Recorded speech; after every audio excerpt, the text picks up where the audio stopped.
I've been using my 10-inch Wen drill press just like this for nearly 10 years. Just a chunk of wood slabbed on the same size as the table, which is extremely small, and using dozens of clamps at precarious positions to try to lock the project on and make it work.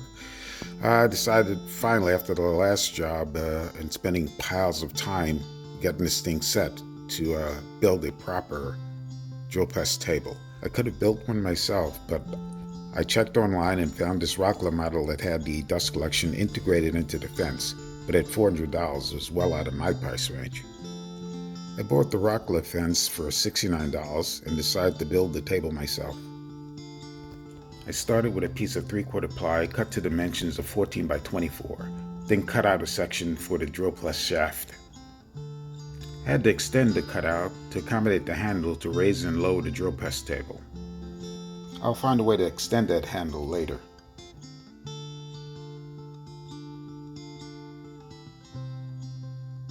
I relieved the edges with an 1/8-inch roundover bit.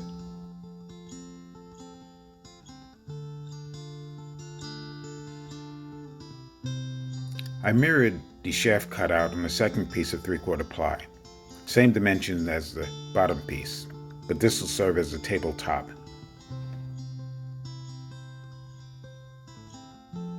Then I attached some 1¼ strips to create the cavities for the drawers.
After attaching the two pieces together, I went to make a dry run to make sure that the handle would turn with the table attached to the drill press. It was operational, but as I said, later on I will be extending the handle to make it a little easier to work. I took some measurements to center the fence onto the table and to locate the position of the tracks.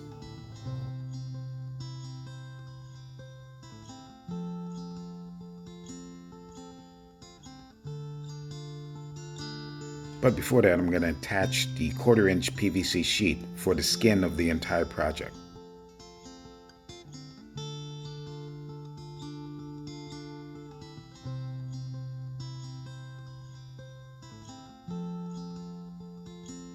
I'll cut that sheet with the bandsaw. I'll use the jigsaw for the drill press shaft cutout.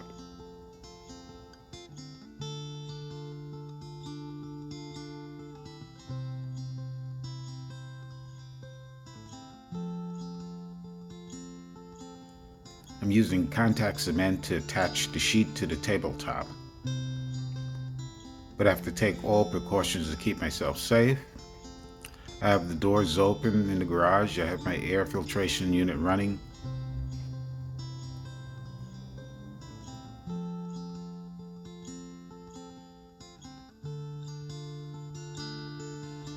And I'll have on my special Darth Vader mask.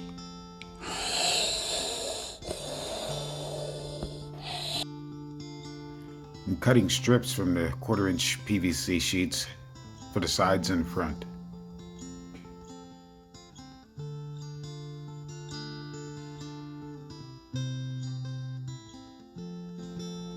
going to attach those strips with regular glue and a few staples.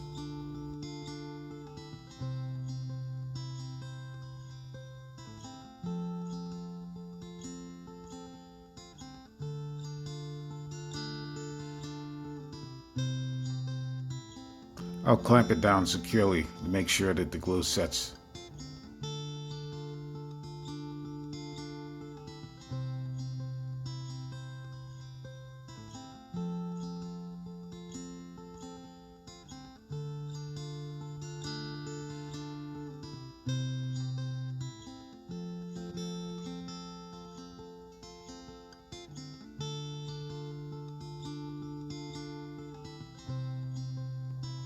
After the glue sets, I'll remove the clamps and I'll relieve the edges with the router.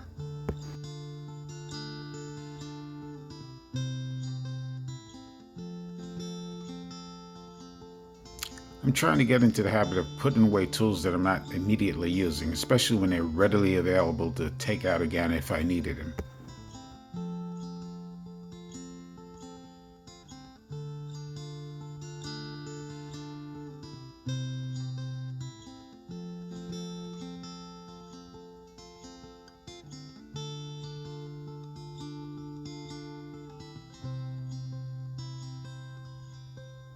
Then a quick sanding.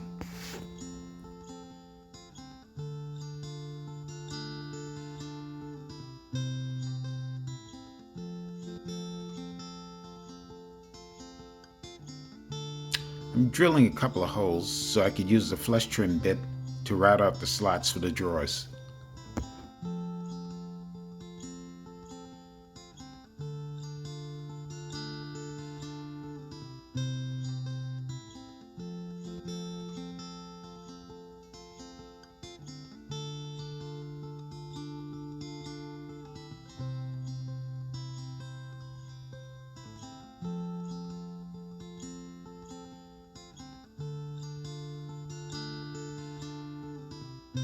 And a round over bit just to clean it up.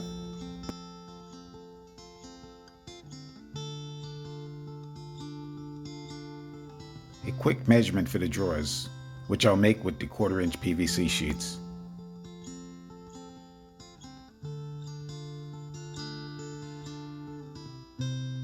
I use crazy glue and clamp the pieces together.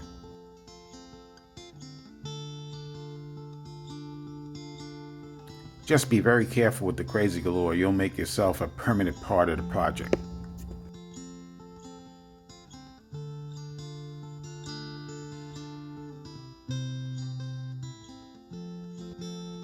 Crazy glue gives you an almost instantaneous bonds.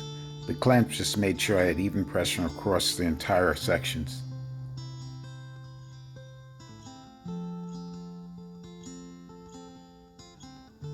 For the drawer fronts, I'm going to use some scrap pieces of cedar.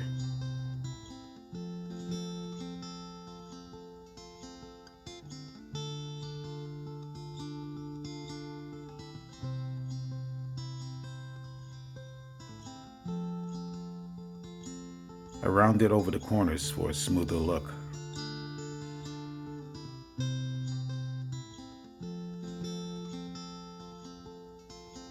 I glued cedar strips to the front of the drawers to attach the cedar drawer face to. I used a few pin nails to secure it.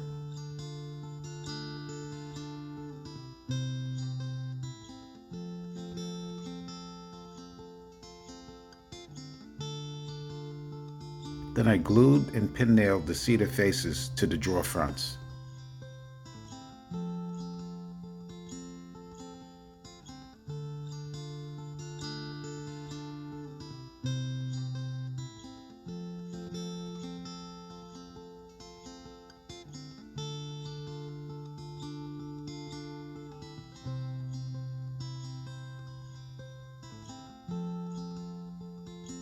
I had to devise some stops to keep the drawers from just slipping completely out.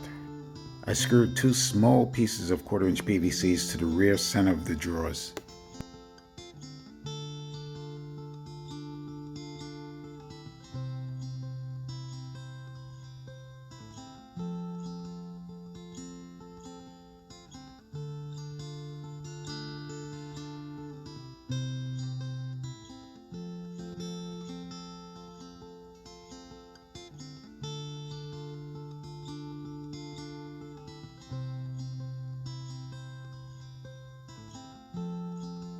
I used a file to notch out a slot just above the 1/4-inch PVC strips. That will provide space for the small pieces that will be used as stops that will be mounted inside the drill press table.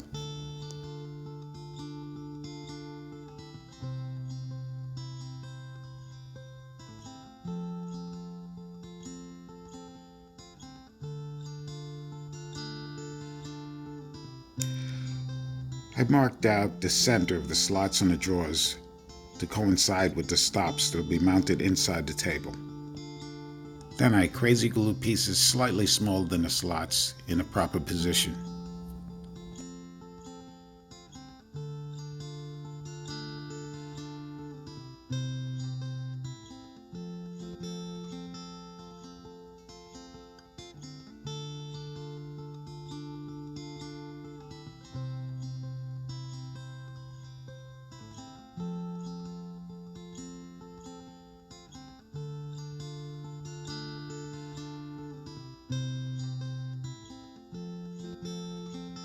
When the levered piece in the drawer is in a horizontal position, the drawer moves freely in and out. A slight turn of the lever with your finger locks the drawer into the tabletop.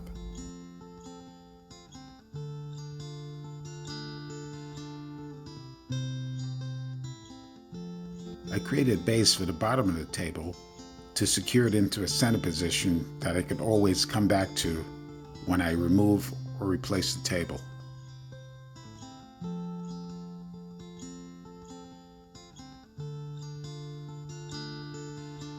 I'll secure that down with pocket hole screws.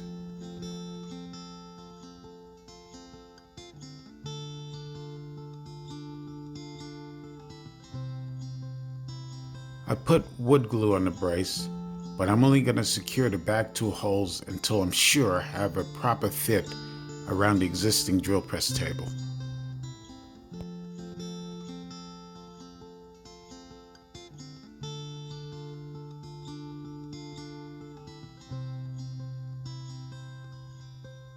I made a jig so I can get a straight cut with my router to make the T Track slots.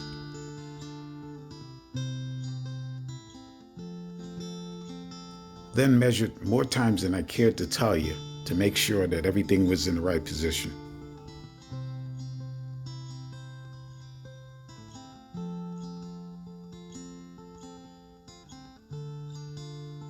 I started with very shallow passes to make sure that the router didn't skip. After checking to make sure that I had a tight fit for the T Track, I increased the depth to the proper size.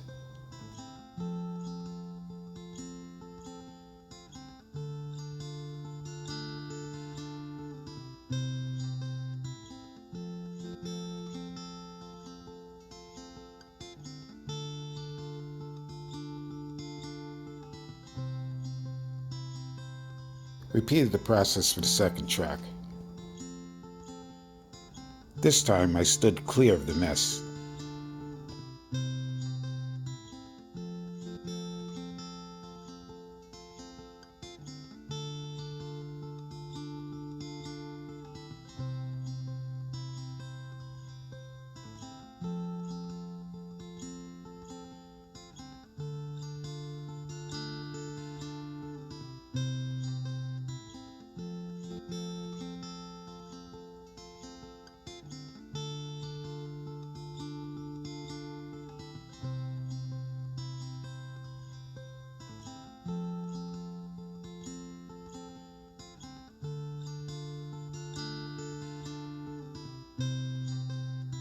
After making sure I had a centered and snug fit for the base, I drilled a couple of pilot holes, one on 3 sides.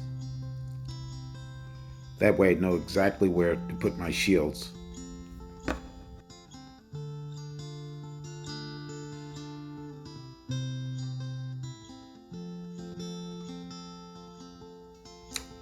I widened the holes to coincide with the shield size, and then installed the shields.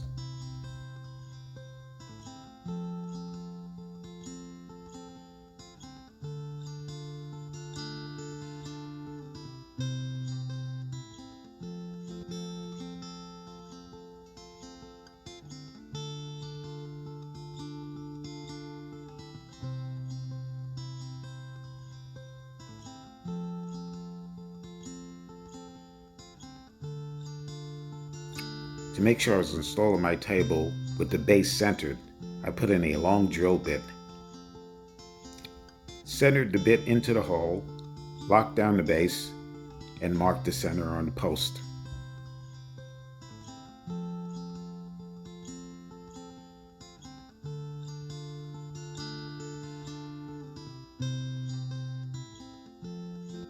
So I can get an accurate measurement for the cutout.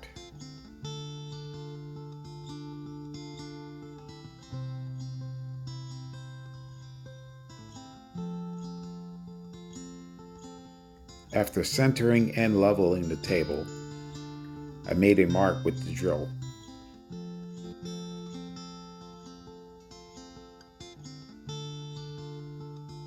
Using the mark as a center, I mapped out a 4x4 hole.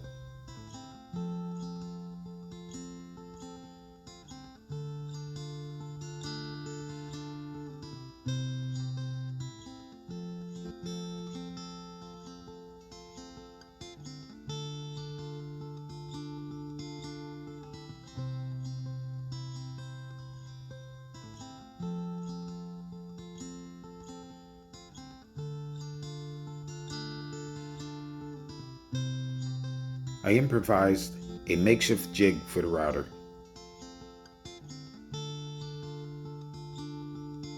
Then started the arduous process of making this 4x4 half-inch deep cutout. Once again, starting with a shallow depth. Routing the outer edge is the easiest part, but once you start trying to get to the intersections, the small base of the router makes it a little difficult.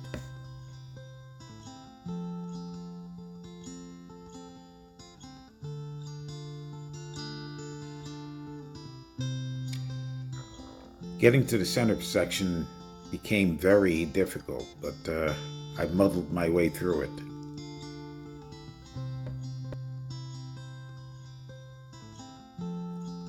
I'll have to figure out a better procedure for the next project.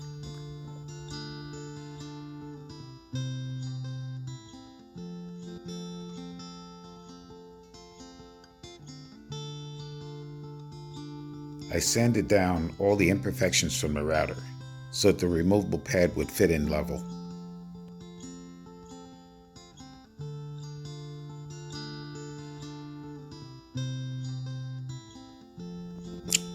I used half-inch ply to make one properly fitting 4x4 inch pad, then modeled 7 more after that.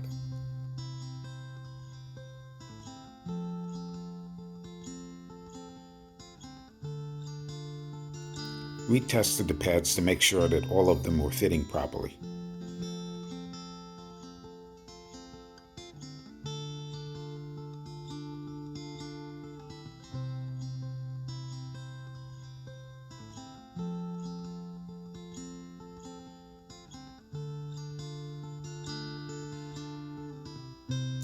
The drawers will come in handy for storing the pads, if nothing else.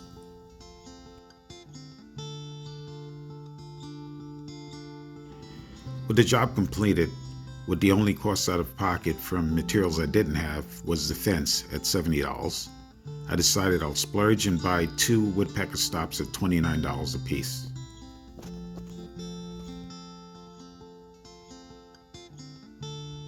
But for now, I'm using my Grizzly T Track clamps and my Katz Moses fence stop.